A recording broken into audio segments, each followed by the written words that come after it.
내가 은혜 베풀 때에 너에게 듣고 구원의 날에 너를 도왔다 하셨으니 보라 지금은 은혜 받을 만한 때요 보라 지금은 구원의 날이로다. 아멘.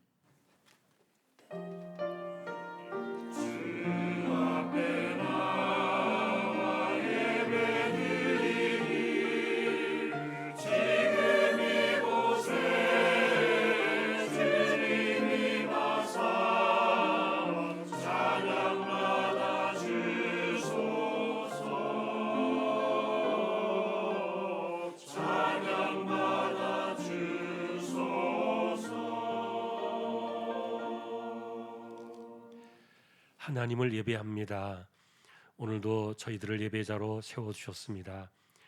허물이 많고 부족한 인생들입니다. 성령께서 붙드셔서 하나님을 온전히 예배하도록 인도해 주시고 우리 하나님 홀로 영광을 받으시옵소서. 예배의 시종을 의탁하오며 존귀하신 예수 그리스도의 이름으로 기도하옵나이다. 아멘.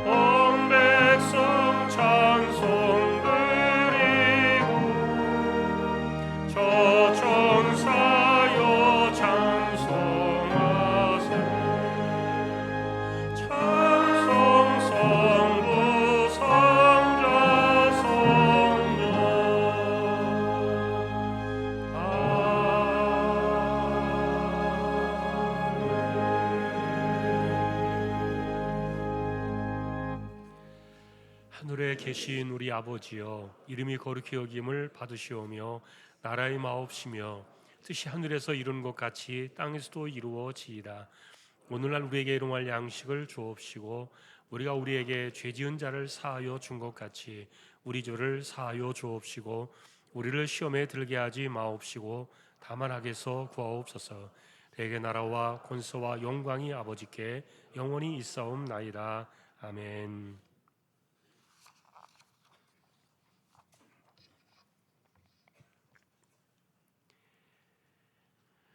너희 의인들아 여호와를 즐거워하라. 찬송은 정직한 자들이 마땅히 할 바로다.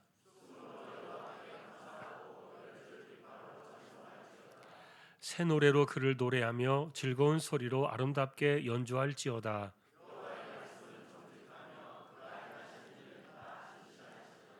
그는 공의와 정의를 사랑하시며 세상에는 여호와의 인자하심이 충만하도다.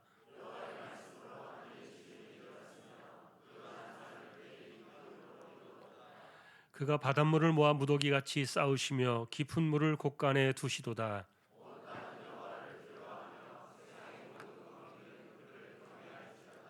아멘.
영광과 찬양을 받으시기 합당하신 하나님 아버지, 오늘 주님의 거룩한 날에 우리 주왕의 성도들이 성전에 모여 예배드립니다.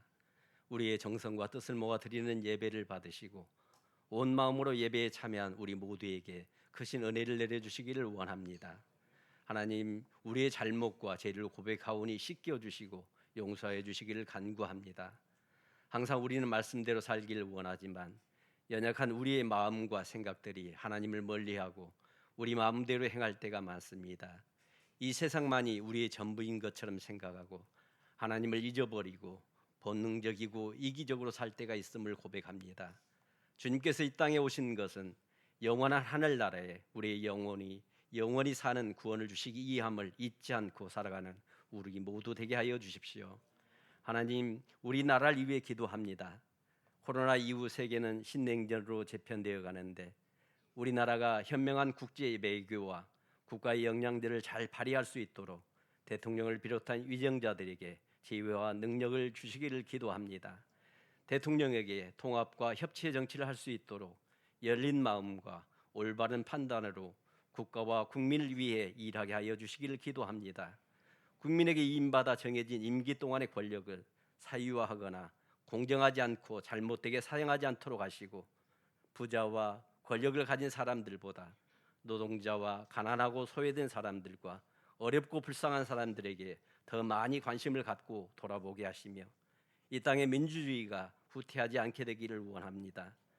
지도자가 잘못하여 남북이 서로 위기를 고조하여 우발적으로라도 싸우거나 전쟁과 같은 참극이 일어나지 않도록 인도하시고 신뢰와 대화를 통하여 화해 협력의 한반도가 되고 이 국가나 외세에 휘둘리지 않고 국민의 자존감을 갖고 발전하는 우리 민족이 되게 하여 주십시오. 하나님, 올해 우리 교회의 여러 행사들이 은혜 가운데 진행되기를 기도합니다. 5월은 가정의 달로 어린이날과 어버이주일과 스승의 날이 있고 또 소망부 야회와 주한가족 찬양축제 또 노예체육대회 그리고 7월 말에 전교인 순회례 등 계획된 행사들에 온 교회가 열심을 회복하고 참여하게 하여 주십시오. 또 복음전도의 구령의 사역을 잘 감당하여 잘하였다 칭찬받는 우리 주왕교회 되기를 원합니다. 하나님, 몸이 연약한 성도들이 있습니다. 암으로 투병 중인 분도 있습니다. 우리가 살다가 생각하지도 못한 상황에 처하기도 합니다. 어떻게 이런 일이 나에게 있을 수 있는가? 믿을 수 없고 받아들일 수 없는 상황에서 하나님께 부르짖을 수밖에 없습니다. 하나님, 급박하고 다급한 성도들의 기도를 들으시고 응답하여 주십시오. 하나님, 낫게 하여 주시고 치료의 은사를 내려 주십시오. 너희 중에 병든 자가 있느냐? 주의 이름으로 그를 위하여 기도하라고 하셨습니다. 믿음의 기도는 병든 자를 구원하리니 주께서 그를 일으키시리라고 야고보서는 말씀하고 있습니다. 하나님, 기도합니다. 또 그분들 마음에 말씀을 붙들게 하여 주십시오. 아무것도 염려하지 말고 다만 모든 일에 기도와 간구로 너희 구할 것을 하나님께 아뢰라. 그리하면 모든 지각에 뛰어난 하나님의 평강이 그리스도 예수 안에서 너희 마음과 생각을 지키시리라. 아멘. 하나님, 경제적으로 힘든 여건에 있는 성도들에게 힘을 주시고 마음의 위로와 평안을 주시고 성도들의 가정 형편이 좀 더 좋아지고 날마다 감사가 넘치게 하여 주시기를 기도합니다. 교회 학교 자녀들이 날마다 숫자가 늘어나고 부흥하도록 인도하여 주십시오. 교육자와 선생님들께 열정을 주시고 맡은 아이들을 올바로 가르치고 돌보게 하시며 자녀들이 확실한 믿음의 뿌리를 잘 내리게 하시고 일평생 어떤 상황과 형편에 처할지라도 주님을 의지하고 동행하여 형통한 인생이 되게 하여 주십시오. 공부하는 이들에게 지혜도 주시고 각자의 상황에서 최선을 다하여 이루고자 하는 목표를 달성하게 하시며 직장을 구하는 청년들에게 좋은 일자리를 주시고 결혼을 위해 기도하는 이들에게 꼭 맞는 상대를 만나게 하여 주시길 원합니다. 우리가 추구하는 모든 일들은 주님의 영광을 나타내기 위한 목적임을 간직하며 살게 하여 주십시오. 하나님, 오늘도 복음을 가지고 선교 사역을 하시는 선교사님들을 붙드셔서 안전하고 강건하게 하시며 눈물 나는 일이 없도록 인도하여 주십시오. 미얀마 경제가 20년 전으로 돌아간 것처럼 어려워졌다고 합니다. 그런데도 양곤 주왕께는 성도가 교회에 가득 차고 구제와 전도의 모습들을 사진으로 보게 되어 감사합니다. 닉 목사님과 협력자들에게 은혜를 더하셔서 사역을 잘 감당하게 하여 주십시오. 라오스의 하요셉 선교사님과 가족들을 강건하게 하시며 선교센터에서 진행하는 어린이 미술 교육과 컴퓨터와 디자인 등 여러 가지 일들이 확장되고 기도하는 것이 잘 이루어지게 하여 주십시오. 네팔과 김포 중앙교회와 우리 교회가 후원하는 미래 자립교회와 기관 등의 복을 더하여 주십시오. 이 시간 말씀을 전하시는 담임 목사님께 성령님 임재하여 주셔서 선포되는 말씀에 능력을 주시고 영육간에 강건하게 하시며 성도들 진리의 말씀으로 인도하게 하여 주십시오. 할렐루야 찬양대와의 찬양과 오케스트라의 연주를 받아주시고 듣는 온 성도에게 은혜가 되기를 원합니다. 우리의 예배를 받으시고 은혜 주시기를 원하시는 예수님 이름으로 기도하옵나이다. 아멘.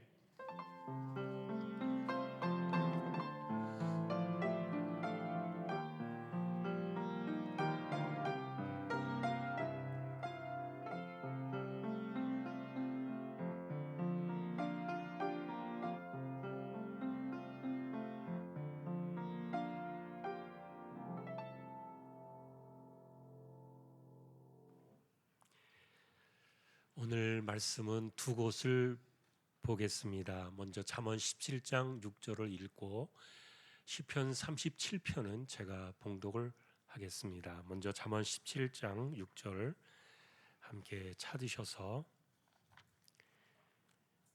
같이 한 절 합독하겠습니다.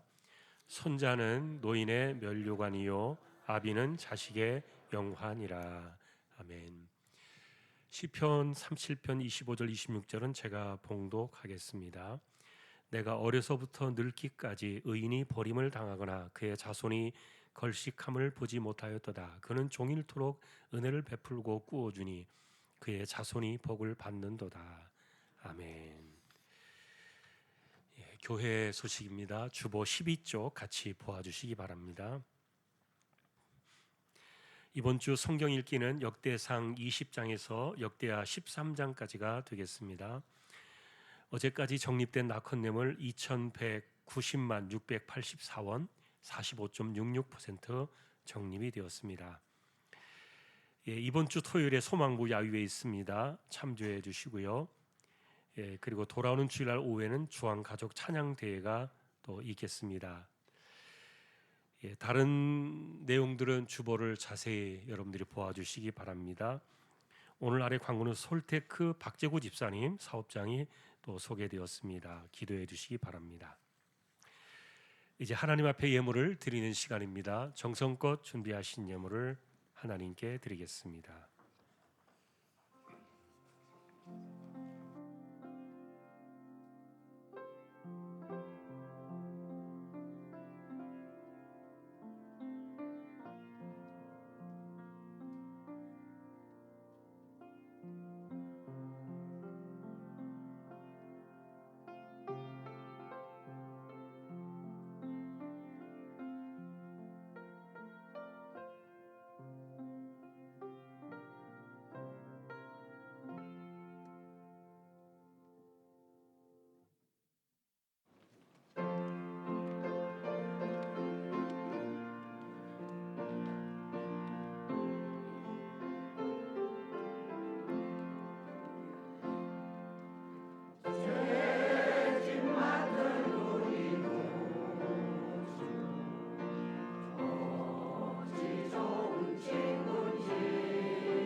하나님 감사합니다. 우리 교회에서 제일 연세가 높으신 분들 지켜두시고 붙들어 두시니 감사합니다. 언제나 건강한 모습을 보게 해주시고 또 하나님을 예배하는 노년의 삶이 행복하고 기쁨이 끊어지지 않게 하여 주옵소서. 섬기는 분들에게도 은혜를 주시고 소망부에 하나님께서 한량없는 은혜를 더하여 주시기를 소망합니다. 이 시간 저희가 또 믿음으로 하나님의 것을 구별하여 드립니다. 주일원금 10의 1조입니다. 목적을 따라 선교, 구제, 장학, 차량 보이지 않는 가운데 드려지는 낙헌 예물이 있습니다. 또 여기에 감사를 드립니다. 할렐루야. 범사에 감사하며 감사 넘치는 귀한 가정으로 인도해 주시고 말씀 안에 바로 살며 자녀들이 만복의 축복을 누려 기업이 번창하여 앞길에 시온에 들어 활짝 열리도록 역사하여 주십시오. 콩쿠르를 긴장하지 않고 잘 하게 하심에 감사하며 좋은 결과에 감사를 드립니다. 가정의 달을 맞아 부모님과 형제 자녀들을 건강하게 하시니 감사합니다. 범사에 감사합니다. 하나님의 은혜로 살아가게 하심에 감사드립니다. 하나님의 사랑으로 건강 주시어서 감사드립니다. 주님의 은혜 가운데 자녀들 선한 길로 인도하시고 믿음으로 순종하여 승리하는 가정이 되게 하옵소서. 가정 신방 은혜롭게 잘 받았음에 감사드립니다. 큰아들 생일 감사합니다. 인생을 붙들어 주옵소서. 예수님 우리 소망부 어르신들 강건하게 지켜주시고 2024년도에도 여기 계시는 분들 한 분도 빠짐없이 얼굴 볼 수 있고 주님께 감사 찬양 올려드릴 수 있도록 은총을 더하여 주십시오. 한 주간도 주님 은혜로 살게 하심에 감사드립니다. 자녀들 주님 사랑 안에서 믿음으로 이 세상을 지혜롭게 이기게 하시고 건강한 삶이 되게 하옵소서. 생일 감사드리며 그리스도의 향기를 나타내는 삶을 살게 하여 주십시오. 매일매일 함께 하신 하나님께 감사드리며 수없이 무너지는 상황에 놓일 때마다 부디 붙잡아 주시고 주님 보시기에 합당한 삶이 될 수 있도록 이끌어 주옵소서. 범사에 감사합니다. 할렐루야. 딸의 다친 손이 잘 낫게 해주셔서 감사합니다. 치료비 문제도 잘 해결해 주셔서 감사합니다. 오늘 이 시간이 은혜의 때와 구원의 날임을 깊이 깨닫게 하옵소서. 이번 주도 저에게 주신 은혜와 감사로 살았습니다. 다음 한 주도 주님 말씀 붙잡고 기도하는 자녀가 되기를 원합니다. 저희를 간섭하여 주시옵소서. 사랑합니다. 범사에 감사드립니다. 하나님 아버지, 자녀들이 신앙을 잘 이어가게 하시니 감사합니다. 모두가 주님 사랑과 은혜입니다. 하나님 말씀의 뿌리가 태를 이어 뿌리 내리게 하옵소서. 둘째 아들 생일 맞음을 하나님께 감사드리며 건강하게 생활할 수 있도록 예수님의 이름으로 기도합니다. 아멘. 범사에 감사드립니다. 하나님이 기뻐하시는 가정이 되게 하옵소서. 올해도 생일을 허락하심에 감사드리며 하나님께 사랑받은 복된 인생이 되기를 기도합니다. 지난 한 주간의 삶 속에도 주님 은혜 안에 거하게 하시고 살게 하시니 감사합니다. 항상 기뻐하라, 쉬지 말고 기도하라, 범사에 감사하라. 무사히 시골에 다녀오게 하심을 감사합니다. 신방 감사합니다. 모든 행사를 아무 사고 없이 진행됨에 감사드리며 온 가족 주일 성수하고 말씀 안에 순종하기를 원합니다. 주님의 은혜 안에 살게 하심을 감사드립니다. 범사에 감사드리며 주님께 기쁨 드리는 가정으로 세워가게 하옵소서. 삶 가운데 늘 건강 주시고 지혜롭고 복된 자녀들로 자라게 하옵소서. 가족 건강들 지켜주시고 복된 길로 인도하옵소서. 오늘도 우리의 손길이 여와 같습니다. 하나님 감사합니다. 언제나 우리의 삶을 지켜주시는 하나님, 하나님만 찬양을 드리며 하나님만 신뢰하며 하나님께 영광 돌리며 살아가기를 기뻐하는 우리 조항의 식구들 모두 되게 하여 주옵소서. 기도의 무릎으로 살아가며 이마에 땀 흘려 가며 열심히 살아가는 성실하고 부지런한 삶의 현장에 하나님 은혜와 복을 내려두시고 때를 따라 부족함이 없도록 그 손길을 꼭 붙들어 주십시오. 존귀하신 예수 그리스도의 이름으로 축복하며 기도 올리옵나이다. 아멘.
하나님 감사합니다.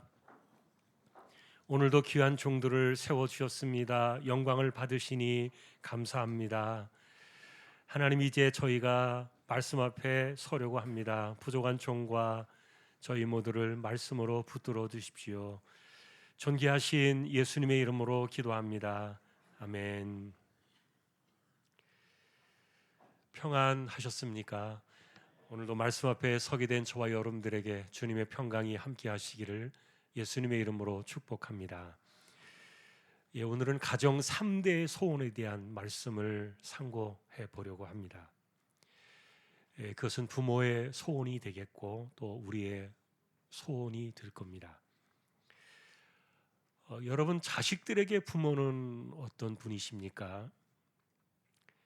자녀들을 이 땅에 존재하게 만드신 분들이죠.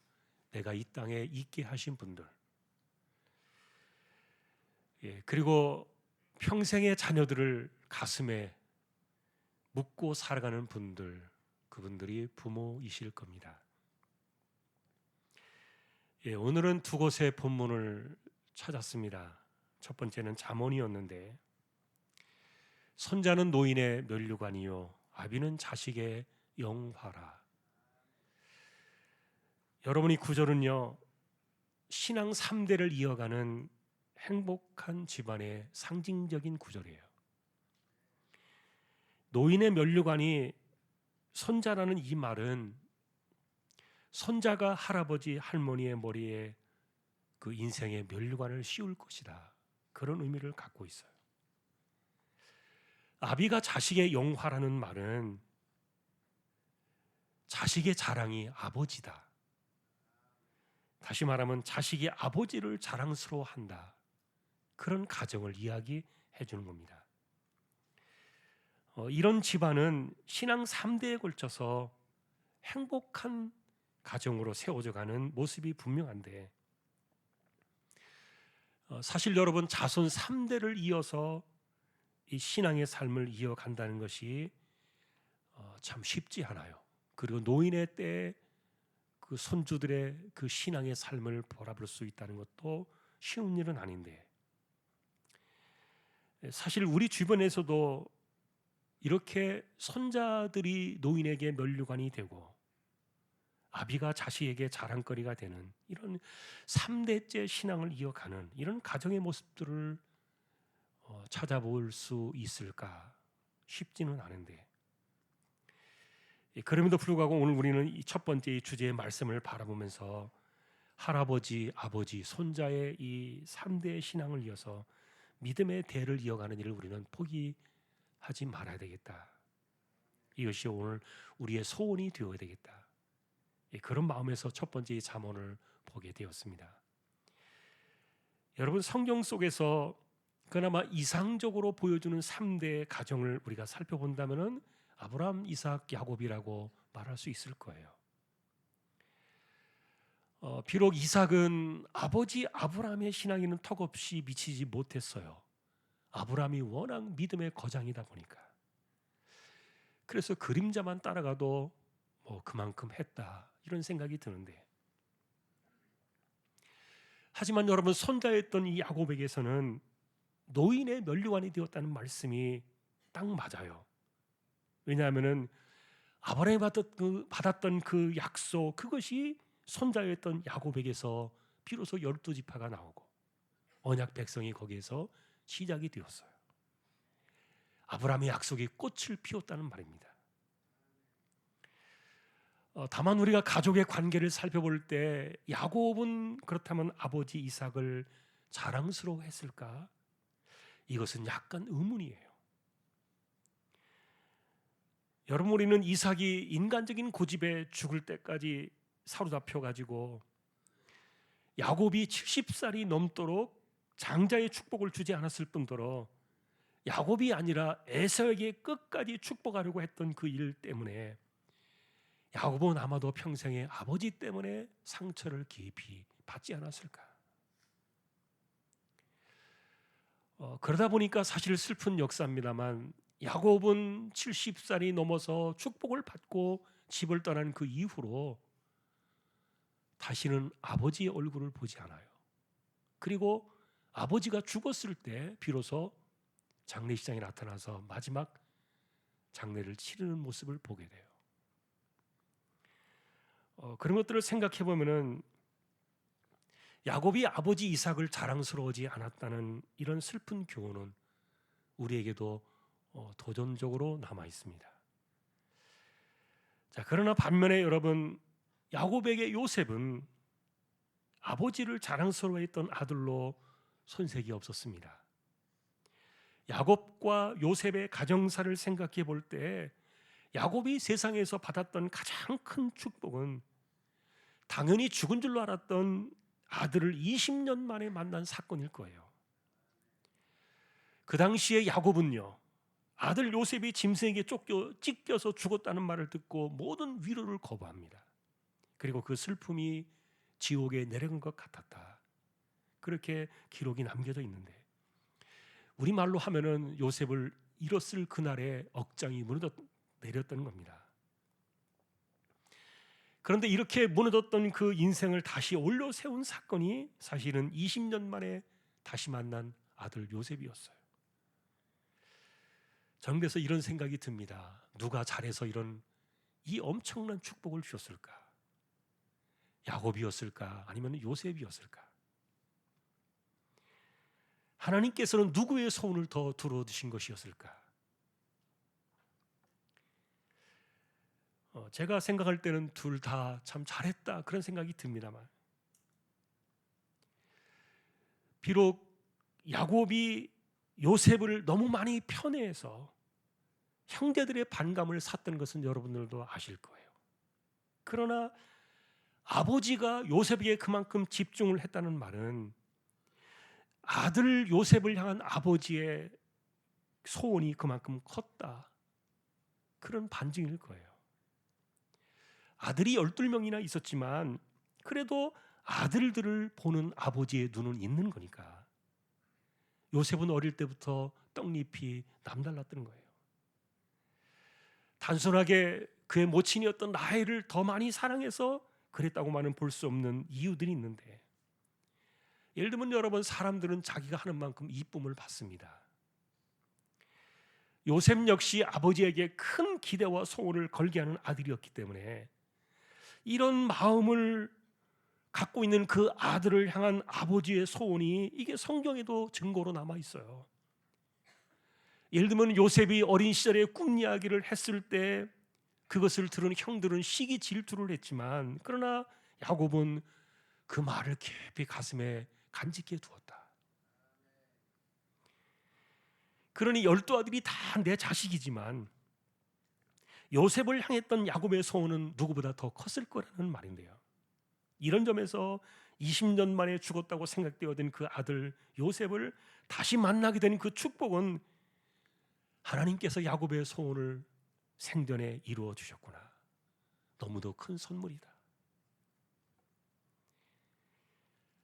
여러분, 믿음으로 살아가고 믿음으로 소원을 들으며 하나님만 바라보면서 평생을 살아가는 사람들에게 하나님께서는 생전에 이렇게 좋은 선물들 주신다. 다시 말하면 면류관을 쓰는 것 같은 이런 축복의 시간들 온다는 것도 여러분 잊지 않기를 바랍니다. 반면에 여러분, 우리가 요셉을 또 생각하지 않을 수가 없는데, 이분은 아들의 입장에서 아버지를 너무 자랑스러워했던 사람이에요. 자기를 특별하게 사랑해주고 특별하게 대해줘서만 그랬던 것은 아닙니다. 왜냐하면 이 요셉이라는 사람이 애굽에서 보여줬던 그 신앙, 이게 다 어디서 나왔습니까? 아버지에게서 배운 거예요. 다시 말하면 여러분, 요셉이 신앙적으로 애굽에서 얼마나 잘 살아냈습니까? 그래서 요셉의 신앙을 흠집내고 싶은 마음이 여러분들에게도 아무도 없을 거예요. 17살에 애굽에 팔려갔습니다. 졸지에 하루아침에 노예로 인생이 전락해버렸습니다. 혈혈단신으로 애굽 땅에서 10대, 20대의 가장 중요한 청춘의 시절을 보냈는데 얼마나 그가 잘했냐고요. 그런데 성경은 여호와 하나님이 그와 함께 하셔서 모든 일이 형통했다 이렇게 이야기하고 있지만, 그러나 이것도 자기 신앙이 좋았기 때문에 그렇게 된 거예요. 요셉 그분의 신앙이 좋지 않았다면 이런 일들이 있겠습니까? 자신의 신앙도 그만큼 훌륭하니까 하나님께서 함께 해주신 건 아니겠냐고요. 자, 문제는 이런 신앙을 그가 어디서 배웠겠느냐 하는 거예요. 아버지 야곱 말고 누구에게서 배웠을까? 그러니 애굽에서 위기의 순간에 이렇게 신앙으로 빛을 발할 때마다 아마도 요셉은 아버지 야곱을 생각하지 않았을까? 자, 여러분, 우리는 예전에 20년 만에 죽은 아들이 살아있다는 소식을 듣고 애굽으로 그 아들을 만나려고 내려오는 그 야곱의 일행을 요셉이 어떻게 대접했는지 예전에 한번 돌아본 적이 있어요. 요셉이 아버지를 극진하게 대답했다는 말이 아닙니다. 중요한 것은 마음인데, 이 요셉의 마음은 바로 왕보다도 아버지 야곱을 더 자랑스러운 그 광경을 우리가 볼 수 있었잖아요. 당대 요셉은 천하의 2인자였습니다. 그 권세와 위엄이 하늘을 찌르고 있었고요. 더군다나 애굽에서는 가족이 없는 사람으로 알려져 있다가 어느 날 뜬금없이 가족들 70여 명이 우르르 몰려 내려왔는데, 그런데 그때 우리가 주목하는 것은 아버지를 향한 아들의 태도였어요. 그때 야곱의 나이가 130살입니다. 그리고 평생 동안 짐승을 치며 살아왔기 때문에 애굽 사람들이 싫어하는 그 몸에 밴 짐승의 냄새는 어찌할 수가 없었던 거예요. 또한 여러분, 40여 년 전에 90살이 되던 즈음에 야복 강가에서 기도하다가 환도뼈가 부러진 그 이후로 그는 평생을 다리를 절룩거리며 살았어요. 그러니 인간적인 외모로 바라볼 때 이렇게 훌륭한 요셉 같은 아들을 길러내는 그 아버지는 어떠할 것이야 라고 생각하는 세상적인 그런 기대와는 다르게 아버지의 모습이 많이 초라했을 거라는 거예요. 이렇게 훌륭한 성공한 아들의 입장에서는 그런 아버지를 때로는 감추고 싶을 수도 있을지 모르겠어요. 그러나 다행스럽게도 우리가 만나는 그 요셉은요, 아버지를 절대로 부끄러워하지 않았어요. 그리고 도리어 바로왕 앞에 초라한 아버지를 세울 때 당당하게 세워드리게 되는데, 이런 모습 속에서 그가 얼마나 아버지를 자랑스러워하고 있었는지 정말 볼 때마다 가슴이 짠해지는 대목이에요. 여러분은 가정사에서 어떤 기억들이, 추억들이 있는지는 모르겠습니다만, 사실 저도 저희 아버지가 살아계실 때 그렇게 좋은 기억은 별로 없어요. 아버지를 자랑스러워했던 적이 거의 없었는데, 다만 제가 잘한 것이 있다면은 10년이 넘도록 기도해서, 세상을 좀 빨리 떠나셨습니다만 세상 떠나기 몇 달 전에 예수님 믿고 병상 세례를 받고 천국 가셨거든요. 그래도 살아계실 때 자랑스러워하지 못했다는 생각들을 하면은 한없이 죄송하지만, 그러나 한편으로는 이제 돌이켜 보니까 자식이 과연 아버지를 자랑스러워해야 하려면은 어떤 모습이어야 옳을까? 아버지로 살아오면서 새삼스럽게 한 번 더 생각해 보는 주제입니다. 여러분들은 어떻습니까? 자식들은 부모를 자랑스러워할까? 그렇지 못할까? 우리가 3대의 신앙을 이어가는 가정의 소원들을 생각해 볼 때 손자가 할아버지 할머니의 인생의 면류관이 되고 자식들이 부모를 자랑스러워하는 가정이 되는 것, 여러분, 이것이 3대에 이어지는 그 아름다운 신앙의 모습에 그 집안을 비추어주고 있는데, 가정의 달에 한 번쯤 우리가 다시 한번 우리 가정의 모습을 짚고 넘어가야 되는 주제는 아닐까, 오늘 이 본문 속에서 도전을 받습니다. 조금 건너왔습니다만, 여러분들이 어느 날 갑자기 만일에 부모가 살아계시다면 노쇠한 아버지를 바라보게 되면 어느 날 초라하게 늙어버린 그 모습을 발견하게 될 겁니다. 그리고 어느 날 여러분들이 만일에 나이가 많아 연세가 높아진 그 어머니의 모습을 바라본다면 예쁘고 고왔던 그 모습들이 세월의 풍파에 시들어서 많이 빛을 잃어버린 모습들을 보게 될 겁니다. 그럼에도 불구하고 그 아버지 어머니를 자랑스러워하는 아들이 되는 것, 이것이 그 집안이 3대의 신앙을 이루어가는 데 충분하다. 여러분은 바로를 축복하던 야곱의 당당한 모습을 보셨을 거예요. 바로 왕의 기세에 그는 전혀 눌리지 않았습니다. 만나자마자 축복을 했습니다. 그리고 나올 때 한 번 더 축복을 했습니다. 물론 그것은 평생을 하나님을 섬기고 살아왔던 야곱의 축복 신앙 때문이기도 하겠지만, 이것은 여러분 아들 요셉이 당당하게 아버지를 바로 왕 앞에 내세워놓지 않았더라면 있을 수 없는 상황이에요. 예를 들면 여러분 좀 잘 되었다고, 그리고 세상에 좀 성공했다고 부모를 가볍게 여기는 요즘 세태와는 많이 달라요. 아버지를 자랑스러워하는 이런 그 요셉의 모습은 3대의 신앙을 이어가는 아름다운 모습으로 우리의 소원들을 한 번 더 생각나게 하는 주제예요. 바라기는 여러분들의 가정에서도 아버지나 어머니를 자랑스러워하는 그런 마음들을 놓지 않을 수 있기를 소망합니다. 여러분, 내가 살아가는 삶의 모든 방식이 부모에게서 왔다는 거 잊지 말아야 돼요. 이렇게 오늘 우리의 말씀은 가정을 중심으로 만들어지는 부모와 자식의 관계에서 나오는 3대의 소원에 대한 이야기들을 우리가 보고 있는데, 지금 먼저 우리가 잠언에서 그 내용을 보았습니다. 그리고 또 한 번은 시편에서 그 말씀을 만나보려고 해요.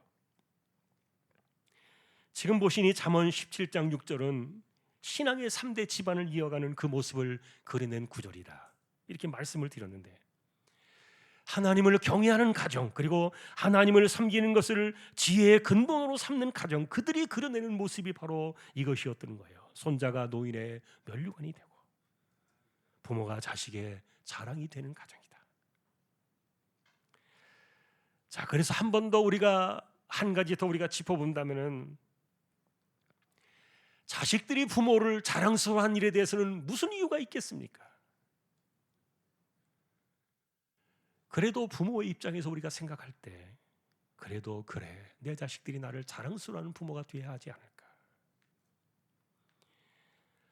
부모로서 바른 신앙의 서기를 소망하는 것, 그것도 부모된 우리에게 큰 도전이 되어야 할 줄로 믿습니다. 가정을 세우시고 또 가정을 만들어가는 여러분들의 소원은 무엇이 되어야 옳겠습니까? 부모가 대를 이어서 자식들에게 자랑스러운 부모가 되기 위해서 해야 할 일들, 그것이 무엇일까에 대한 이제 우리의 두 번째 주제가 시편에 나와요. 일반적으로 여러분, 자랑스러운 부모는 자식들을 공부 잘 시키고 자식들을 성공시키고 물려줄 것을 잘 물려주는 그런 일들을 자랑스러워할지 모르겠습니다. 그러나 그것은 여러분 부모 자신의 자랑일 뿐이지 자식의 자랑은 아닐 수도 있어요. 부모가 할 도리를 다 하고 남겨줄 것이 많아서 그것도 훌륭한 일이 되겠지만, 그러나 그런 것들이 자식들의 인생을 책임지는 유산이라고 말할 수는 없기 때문인데, 그래서 두 번째로 우리가 남길 수 있는 집안의 가장 훌륭한 유산을 성경은 무엇이라고 말해줄까? 시편에서 오늘 두 번째 것을 주목하려고 해요. 오늘 본문 시편 37편 25절은 이렇게 말합니다. 내가 어려서부터 늙기까지 의인이 버림을 당하거나 그의 자손이 걸식함을 보지 못하였도다. 여러분들이 구절을 잘 보시면 아마 가슴이 뭉클해질 겁니다. 그리고 실제로 이 구절은 부모 세대와 자손을 이어주는 그런 말씀인 것처럼 보일 수도 있어요. 그러나 조금 더 우리가 깊이 살펴보면 이것은 사실 의인의 노래예요. 의인은 어려서부터 늙기까지 버림을 당하는 것을 본 적이 없다. 이것이 첫 번째 의인의 노래고요. 두 번째는 의인의 자손은 걸식함을 본 적이 없다. 두 번째 의인의 노래예요. 여러분, 이것이 시편의 노래로 우리에게 찾아오고 있지만, 그러나 유대인들은 사실 이 노래를 부르면서요, 그들의 현실을 언제나 직시했습니다. 실제로 버림을 당한다는 이 말은 하나님께 버림을 받는다는 말이 아니었어요. 세상을 살아가면서 주변에서, 이웃에게서, 친구들에게서, 공동체에서 왕따를 당하고 그리고 버림을 당하는, 적응을 하지 못하고 살아가는 이런 것들을 의미하는데, 여러분, 세상살이에서 성공하지 못하는 인생을 빗댄 단어가 버림을 당한다는 의미였어요. 그러니 시편 37편은요 본래 세상살이에 대해서 이야기를 해주는 성경이에요. 누구는 잘 되는데 누구는 왜 안 되는가, 이런 것에 대해서 불평 원망을 하는 그런 이유들에 대해서 이 37편은요 명확하게 정리를 해줍니다. 당신은 남들이 어떻게 사는가에 대해서 그렇게 너무 말하면서 그것에 너무 신경을 쓰지 마라. 단지 당신이 여호와를 기뻐하라. 그리고 단지 당신이 여호와께 삶을 맡기고 여호와만을 신뢰하며 살아가라. 그리하면 땅에 머무는 동안에 당신의 먹을거리는 하나님의 성실하심이 될 거다. 여러분, 마치 사르밧 과부가 기근이 다하는 그날까지 밀가루와 통에 기름이 마르지 않았던 것처럼 하나님의 성실하심은 의인으로 살아간 우리가 사는 날 동안에 땅에서 인생을 책임지실 거라는 말이에요. 그래서 혹시라도 누군가가 나는 왜 이렇게 인생에 실패가 많은가, 나는 왜 이렇게 버림을 받은 것 같은가, 이런 생각들이 드는 그런 마음들이 있는 분들이 혹시라도 계신다면요, 반드시 그분은 이 노래를 기억해야 돼요. 의인은 어려서부터 늙기까지 버림을 당하지 않는다. 하나님의 성실하심이 그의 인생을 붙들어주고 있기 때문에 나오는 노래인데, 그러니 하나님의 성실하심을 나의 먹을거리로 삼아라. 여러분이 이렇게 유대인들이 부르던 노래 속에서 인생에서 외톨이로 밀려나지 않는 성공의 방식을 배워나가는 거예요. 실제로 내가 무엇을 해야 돈을 잘 벌 수 있을까? 무슨 직장을 찾아야 될까? 어떤 일에 내가 매달려서 살아야 될까? 그것이 나에게 얼마나 큰 돈이 될까? 여러분, 이런 것들은 사실 여러분 각자에게 하나님께 주신 지혜와 그리고 달란트대로 살아가면 되는 거예요. 성경은요, 직장을 이렇게 많은 것들에 대해서 간섭을 하고 있지 않아요. 단지 죄를 짓는 일, 하나님께 영광을 가리는 일, 그런 것만 아니라면은, 그래서 어떤 것이 내 일이 내게 맞느냐, 내게 잘 맞느냐 안 맞느냐, 이런 것들은 여러분들이 선택하시면서 살아가면 되는데, 문제는 내가 어디에서 무엇을 어떻게 하느냐의 그런 것이 아니라 내가 어디에서도 버림을 당하지 않는 이런 성실한 삶을 살아갈 수 있느냐, 그것에 대한 담보가 뭐냐 하는 거예요. 무엇이 여러분의 삶을 이렇게 견고하게 세워줄 수 있겠느냐. 그러니 우리는 이런 답을 직장이나 사람이나 내가 가진 실력이나 주변에서 찾아낼 것이 아니라 내가 과연 의인의 반열에 서서 살아가고 있느냐 아니냐, 이것을 우리는 분명히 확인을 해봐야 돼요. 내가 어려서부터 늙기까지 의인은 버림을 당하는 것을 본 적이 없다.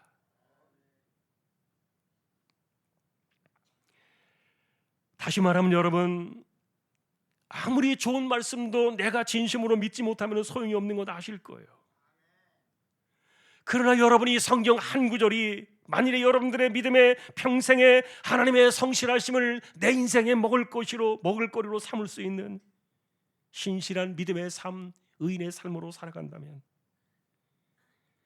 하나님께서는 그 사람의 삶에 그의 자손들이 걸식함을 당하는 것을 결코 허락하지 않으실 거예요. 그게 여러분 아버지의 유산 때문이 아니라니까요.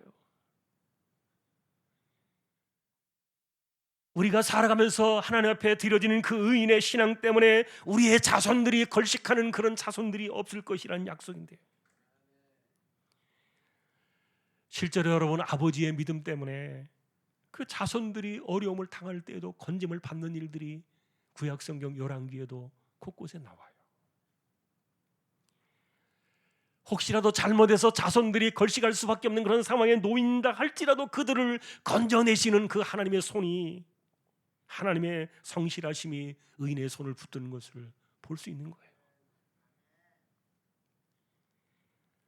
여러분, 우리의 소원이 바로 이런 것이 아닙니까? 더군다나 이렇게 의인의 삶으로 하나님께 인정받는 이런 삶으로 살아갈 때 26절에 이어지는 구절을 보니까 그는 종일토록 은혜를 베풀고 꾸어주니 그의 자손이 복을 받는도다. 여러분, 베풀고 꾸어주는 삶이 아무나 하는 것 아니에요. 더구나 종일토록 한다 그랬어요. 도대체 얼마나 부족하지 않으면 종일토록 퍼줄 수가 있는 겁니까? 문제는 여러분, 이렇게 베풀고 꾸어주는 삶이요, 능력이 있어서 내가 돈을 잘 벌어서 부자가 되었다 해서 그 이해할 수 있는 것이 절대로 아닐 겁니다. 실제로 여러분, 세상에는 부자가 더 인색해요.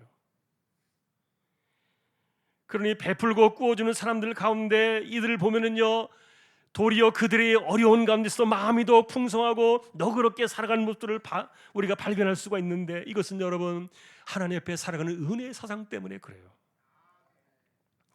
하나님의 성실하심으로 자신의 인생의 먹을거리를 삼고 살아가는 사람들은요, 하나님께서 그가 절대로 버림을 당하지 않게 하시고, 그리고 그의 자손이 걸식함을 보지 않게 하신다 그랬으니까. 그러니 이런 사람들이 평생을 은혜로 살아오니까 이게 의인이 아닙니까? 그리고 이런 집안의 자손이 복을 받더라.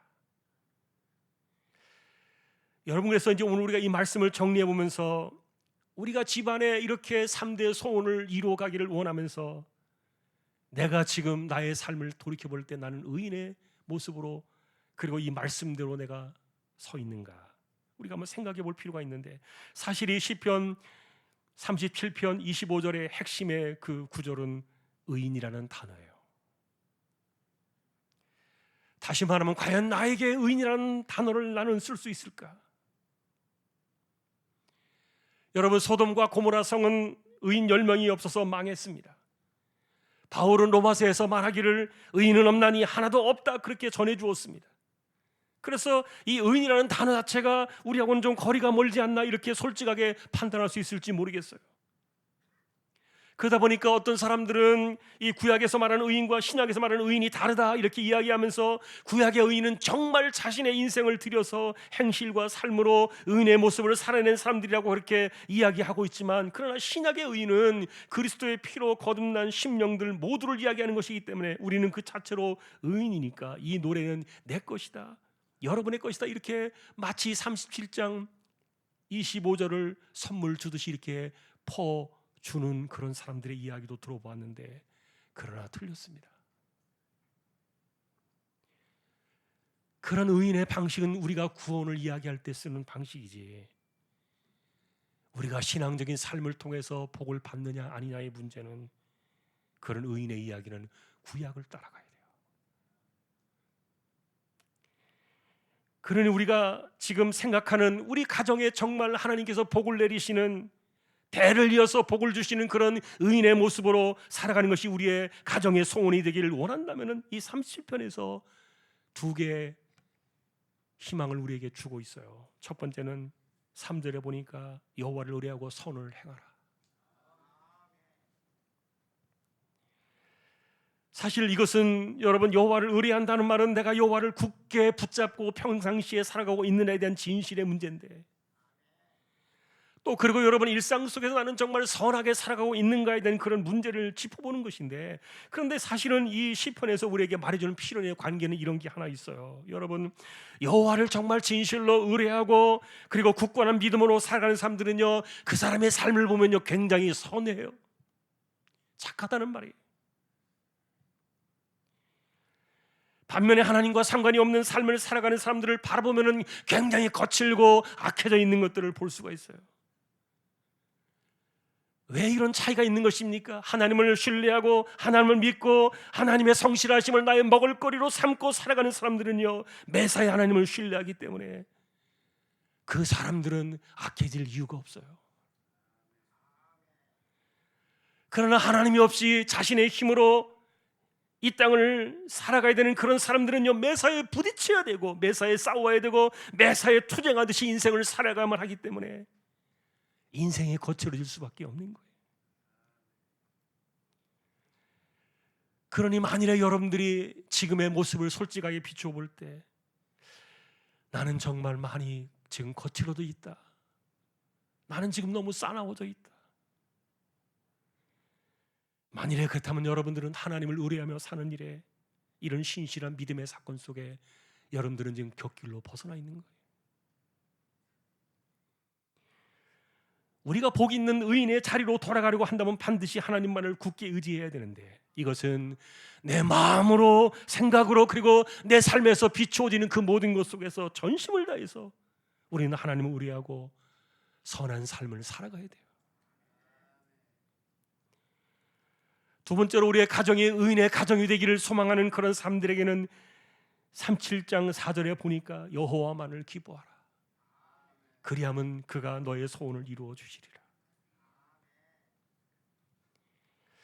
여러분, 저는 이 여호와를 기뻐한다는 이 말을요, 이렇게 생각을 해봤어요. 일상에서도 혹시 여러분들이 누군가를 생각할 때 마음이 기쁜 그런 사람들이 있었는지 모르겠습니다. 떨어져 있지만, 보이지 않지만, 그러나 내가 그 사람을 생각할 때, 그 사람을 떠올릴 때마다 마음이 기쁨이 넘쳐나고 이렇게 마음이 흐뭇해지는 그런 사람들이 있다면 그것이 그를 즐거워하는 것이고 그를 기뻐하는 것인데, 여러분, 마찬가지로 하나님을 기뻐하라는 그 말은요, 우리가 하나님을 생각할 때마다 내 마음속 깊은 곳에서 좋은 마음이 샘솟듯이 올라오는 그런 감정들을 의미하는 거예요. 하나님을 생각할 때마다 내 마음의 행복한 마음과 내 삶의 기쁨이 내 마음속 깊은 곳으로부터 이렇게 솟구쳐 나오는 거예요. 그래서 하나님을 생각할 때 감사가 넘쳐나고, 이것이 필연적으로 우리 안에 찾아오는 감정인데요, 그래서 하나님을 기뻐하라는 이 말은요, 이게 이론이 아니라 우리의 삶에서 만나는 과정이에요. 그러니 우리는 물어봐야 돼요. 여러분, 하나님은 그렇게 생각해 보신 적이 있으십니까? 그렇게 살면 하나님께서 소원을 들어주신다 그랬거든요.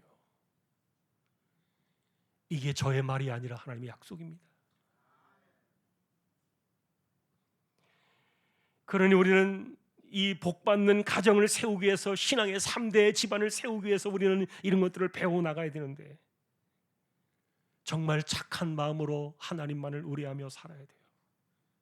그리고 평생을 살아가면서 하나님을 생각하며 즐거워하는 마음들을 배워야 돼요. 이게 여러분, 의인의 모습으로 살아가는 방식입니다. 중요한 것은 그렇게 살아갈 때 하나님께서 너의 소원을 이루어 주시리라, 여러분 분명히 약속하고 있어요. 또한 더불어서 그런 사람들에게는 어려서부터 늙기까지 버림을 당하지 않을 것이요, 그의 자손들이 걸식함을 볼 수 없을 것이다. 그들은 종일토록 은혜를 베풀고 꾸어주는 인생이 될 것이요, 그의 자손들이 복을 받을 것이라. 내가 어떻게 살아가느냐가 집안의 장래를 결정하고 우리 집안의 3대 소원을 이루어가는 중요한 원인이 되는데, 여러분, 오늘 우리의 제목은 3대의 소원이에요. 할아버지, 아버지, 손자에 걸쳐지는. 그래서 손자가 할아버지의 면류관이 되고 아비가 자식의 자랑거리가 되어서 3대를 이어가는 신앙의 가정, 여러분, 이것이 우리의 소원이 되어야 돼요. 그러기 위해서 내가 하나님만을 신뢰해야 되겠다. 그리고 하나님을 묵상하며 하나님을 기뻐하는 방식들을 배워야 되겠다. 이렇게 하나님이 기뻐하시는 의인의 삶을 살아가면서 우리의 자손들이 복을 받는 의인의 가정이 되어야 되겠다. 여러분, 이것이 오늘 우리의 소원이 되어야 할 줄로 믿습니다. 여러분은 이 3대의 소원을 가지시기를 축복합니다. 할아버지 때부터 좋은 신앙의 그 끈을 이어온 사람들은 그것을 붙들어 나가는 것도 중요하겠지만, 그것이 아니라 할때라도 여러분 자신이 중요해요. 중요한 것은 내가 서 있는 이 자리부터 할아버지, 아버지, 손자의 3대에 이르러 하나님의 은혜와 복이 붙드시는 믿음의 가정이 되어야 되겠다. 3대에 이르는 소원이에요. 이것을 오늘도 우리가 기억하면서 이 소원을 하나님의 평생에 이루기 위하여 그 길로 나아가기를 원하는 저와 여러분들의 가정 모두가 될 수 있기를 존귀하신 우리 주님의 이름으로 간절히 축원합니다. 찬송가 577장입니다.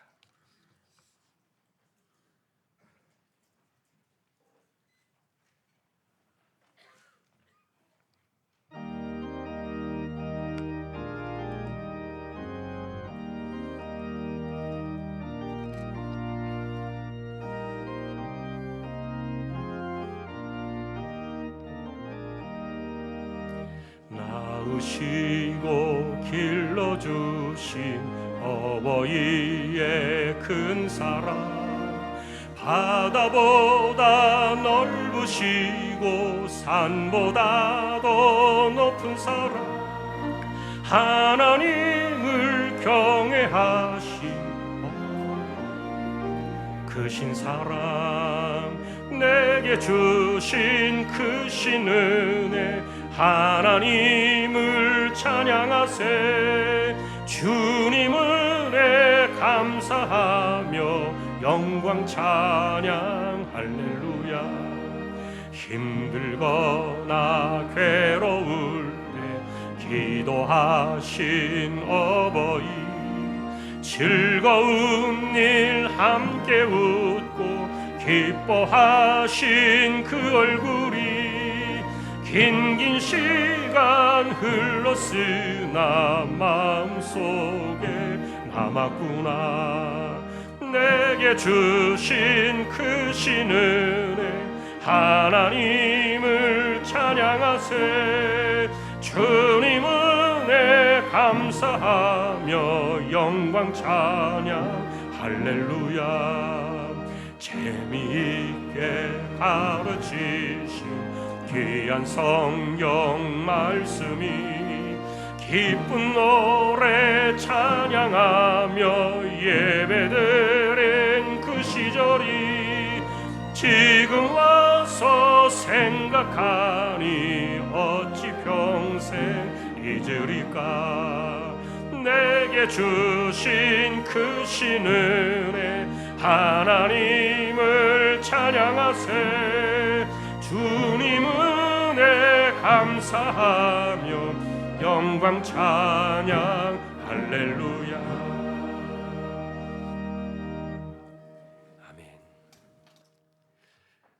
하나님을 찬양합니다. 저희들을 믿음의 사람으로 불러주시고 하나님을 믿게 하시고 하나님과 함께 동행하는 삶을 살게 하시니 감사합니다. 우리가 정말 하나님만을 신뢰하며 의지하며 하나님 보실 때 우리를 기뻐하시며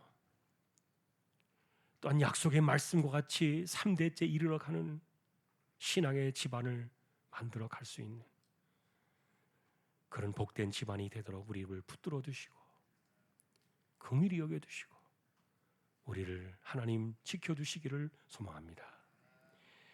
허물이 많고 부족한 인생들입니다. 그래도 하나님 중심으로 살려고 애를 쓰게 하시고 진심으로 하나님만을 신뢰하며 살아가도록 애쓰며 살아가는 그 삶의 중심 속에 하나님께서 은혜를 주시고 복을 주시고 우리가 생각하는 것 이상으로 우리의 삶에 대한 필요한 부분뿐만 아니라 자손들이 복을 받는 이 일이 하나님의 손으로부터 나오는 것임을 분명히 잊지 않는 우리 모두 되게 하여 주옵소서. 특별히 하나님, 자식들이 아버지를 자랑스러워할 수 있는 마음들을 잃어버리지 않게 해주시고 그래서 그것이 하나님이 기뻐하시는 올바른 모습들임을 기억하며 인간적으로 또한 여러 가지 환경과 감정과 얽혀진 일들 때문에 아버지를 멀리하거나 또 이렇게 자랑스러워하지 않는 그런 모습들이 우리 가정에서 일어나지 않게 해주시고 좋은 신앙의 3대를 이어가는 가정의 모습들이 평생의 우리의 소원이 되게 하여 주옵소서. 이지용 집사님, 최태경 청년, 신비한 집사님, 조인성 청년, 김한솔 청년, 백형래 집사님, 조말순 집사님, 연약한 이들을 의탁합니다. 병원 치료받는 이들이 있습니다. 암 치료하시는 이들이 있습니다.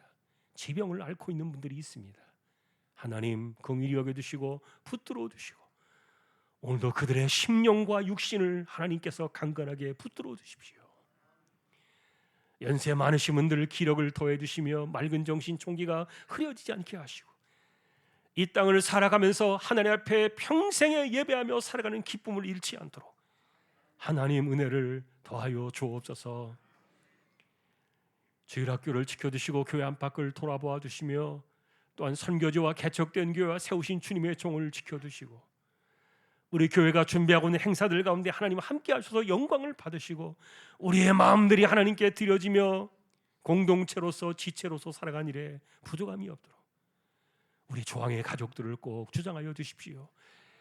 예배를 마치고 돌아갑니다. 흩어져 살아가는 삶의 환경 속에서 우리의 가정을 향한 우리의 소원이 무엇인가를 다시 한번 점검하고 돌아보면서 3대에 이르러 이와 같은 영적인 인정을 받는 집안이 되기를 소망하는 우리 모두가 다 되게 하여 주옵소서. 존귀하신 예수 그리스도의 이름으로 감사하며 기도 올리옵나이다. 아멘. 일어나셔서 축도하겠습니다.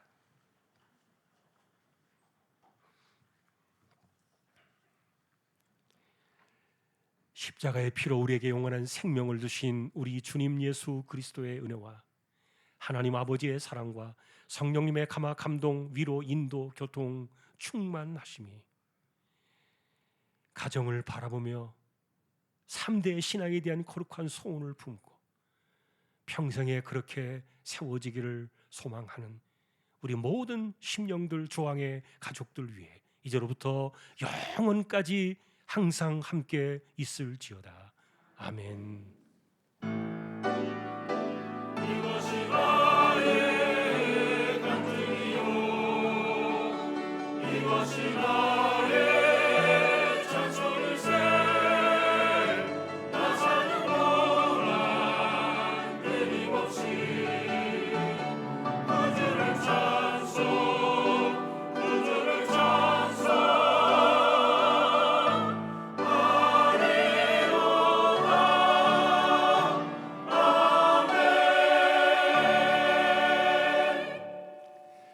예배를 마쳤습니다. 한 주간도 승리하시기를 주님의 이름으로 축복합니다. 오늘 잠깐 인사할 사람이 있어요. 우리 신현성, 김여진 우리 세 가정 부부 신혼여행 잘 다녀왔습니다. 우리 오는 동안에 한 분 인사하겠습니다. 홍정란 집사님 어디 계신가요? 혹시 어디 앉으셨어요? 홍정란 집사님 뒤에 계시네요. 네, 아들 같이 왔죠? 네, 미국에 지금 거주하고 있는데 잠깐 아마 한국에 방문한 것 같습니다. 우리 같이 또 환영의 인사하십시다. 감사합니다.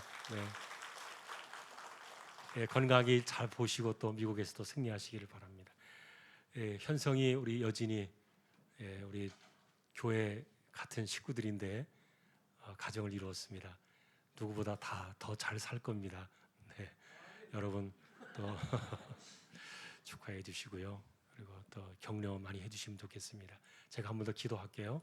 하나님 감사합니다. 결혼식을 마치고 부부가 되어 여행도 잘 다녀오고 이렇게 이제 출발을 합니다. 하나님 지켜주시고 붙들어 주셔서 신실하게 살아가고 대를 이어서 하나님께 큰 영광을 돌리는 믿음의 가문을 잘 세우게 하여 주옵소서. 이들의 삶의 복을 주셔서 필요한 물질의 복이 떨어지지 않게 하시고 자녀의 복을 허락하셔서 하나님이 기뻐하시는 자녀들을 잘 세워주시고 그래서 이 땅을 살아가는 가운데 아프지 않고 험한